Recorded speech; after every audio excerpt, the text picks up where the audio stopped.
Hello, friends. Welcome. Thanks for tuning in. Today, I'll be tackling Afro Samurai, one of my favorite anime movies for several reasons. Most of all, because it's one of the few anime intellectual properties that features an African, a black person, as the protagonist, as the hero. I really enjoy this anime movie because um, the hero is iconic, the movie is iconic, and it's a big influence on a lot of creators out there who are, especially someone like me, who's looking to do more um, properties with Africans and Black people in it. It's just done so well. So I highly recommend it if you haven't watched it. So before I started the process of making this piece, as you can see earlier on in the video, I looked up references of Afro Samurai to nail down his look, to make sure I have everything that his character features in the illustration.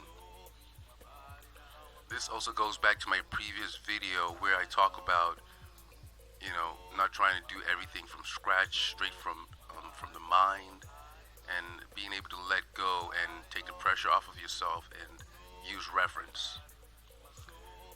Earlier on in the video as well, I'm sure you noticed that I used Bruce Lee's Enter the Dragon, the poster for the pose. This once again makes the process a lot smoother, a lot easier, because I don't have to worry about, okay, how am I going to pose this character in a dynamic way to make the image interesting. So in this sense, I'm taking on the uh, the responsibilities of kind of a producer, of a director, more than anything. And drawing is just part of the skills that I employ to produce the piece.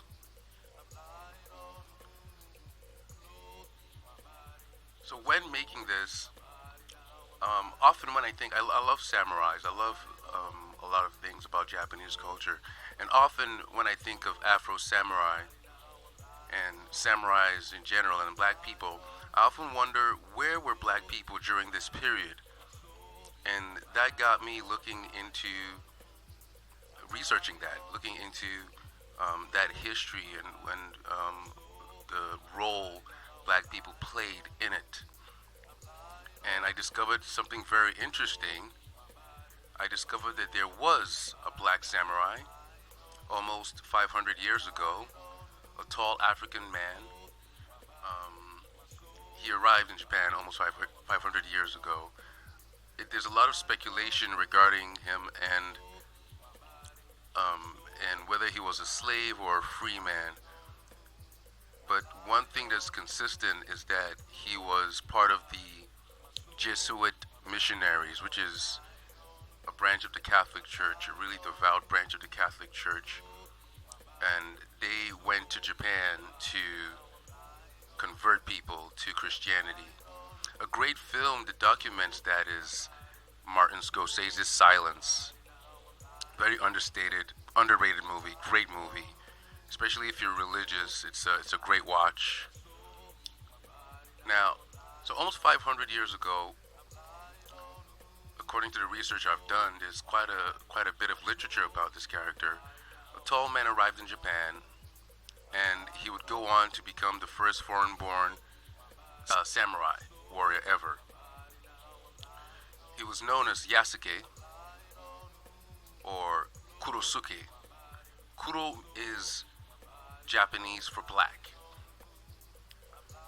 So the man was a warrior who reached the rank of samurai under the rule of Oda Nobunaga. Now Nobunaga, if you know your Japanese history, was one of the most powerful 16th century Japanese feudal lords who was trying to unify Japan, who unified Japan actually. So in 1579, Yasuke arrived in Kyoto, the capital at the time, and of course, he caused an uproar because Japanese people living on an island, being so isolated, had never seen a black person. So it was quite the spectacle. So within a year, according to the historical facts that I've researched, Yasuke had joined the upper echelons of Japan's warrior class, the samurai, and before long he was speaking Japanese fluently. It also goes on to state that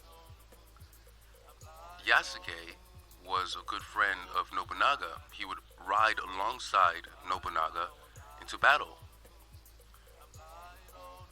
Word is his height was 6 feet 2 inches, and he was very dark. And a fellow samurai called Masudaira Latada described him as black as charcoal and as tall as 6 shaku and 2 sun, which is roughly 6 feet and 2 inches. Now this was extraordinary because in those days the average height of a Japanese man was 5 feet 2 inches. So he was very tall and stood out very much, not just because of his black skin. According to my research, there is no history or records of Yasuke's date or country of birth. A lot of historians say he came from Mozambique, but some have suggested other countries such as Ethiopia or Nigeria, which is where I'm from.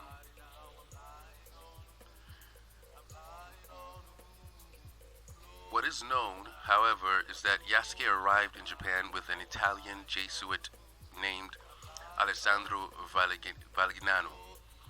Once again, the Jesuits were devout Catholics, a devout Catholic sect who traveled to Japan to convert people who were mostly into Shinto, the Shinto religion, which is one of the more common religions in Japan, to Christianity.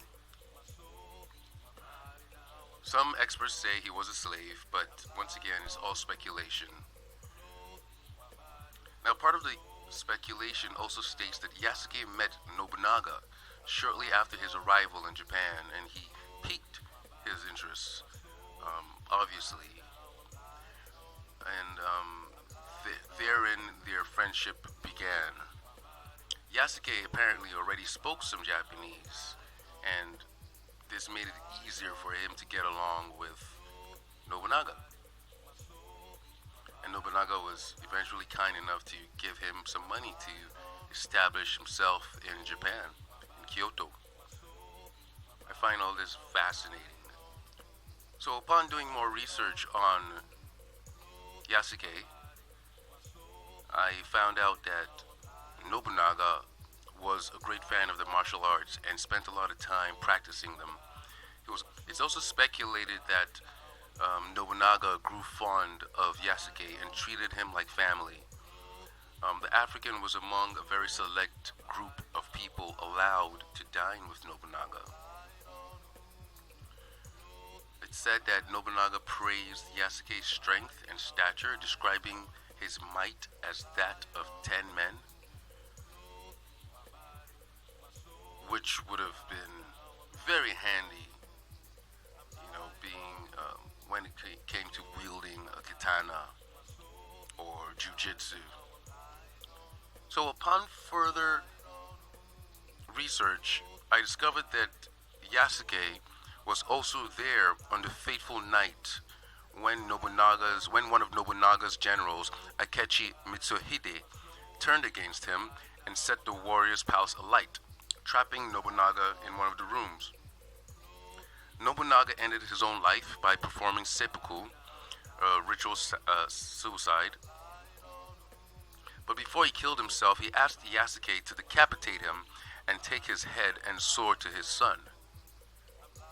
This, in samurai culture, is known as being a samurai's second, which is a sign of great respect. So after this, there isn't much documentation or history about Yasuke. His legend shortly comes to an end after this.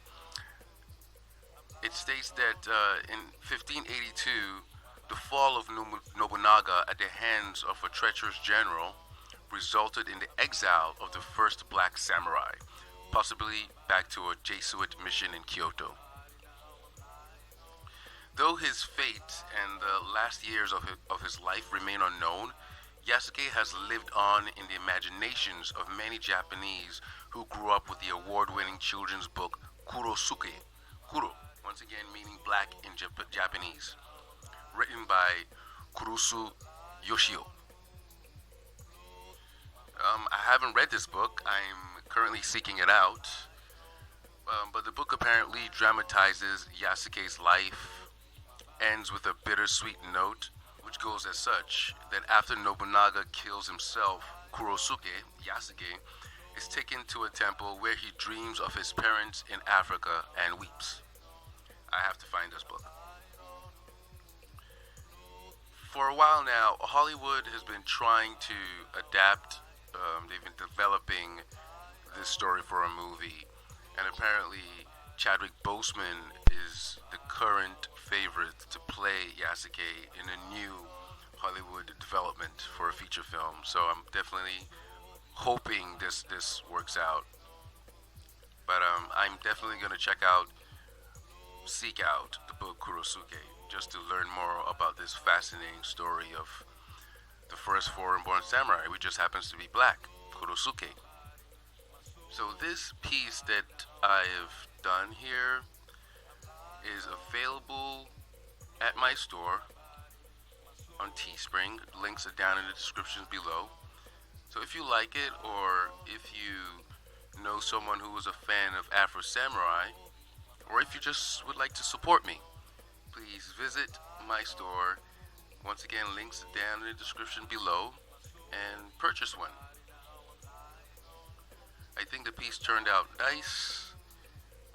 I'm a big fan of Bruce Lee and Afro Samurai, so the piece has several meanings for me and for the discerning observer and enthusiast of martial arts culture and anime. So yeah, it'll make a perfect gift for a fan.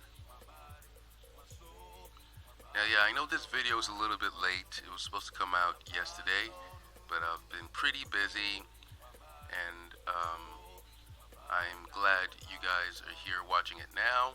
But videos will be coming out every Wednesday and Sunday, so please stay tuned. If you like this video, please like it, hit that like button, and subscribe. I also have a Patreon. If you'd like to support me, that would be much appreciated. I have exclusive content for my patrons, like how I develop my panels for my comic books. Speaking of which, Ava Everywhere, my comic book is still coming out at the end of the month, so please stay tuned for that. It's going to be great. I'm hard at work at it. I have exclusive content showing my flow, my panel to panel development. Everything that you will not be getting on this YouTube channel will be exclusive to my patrons. So if you're interested in that, please visit my Patreon. Once again, links are down below. Thank you for tuning in, and that's all for this video, and I'll see you next time. Peace.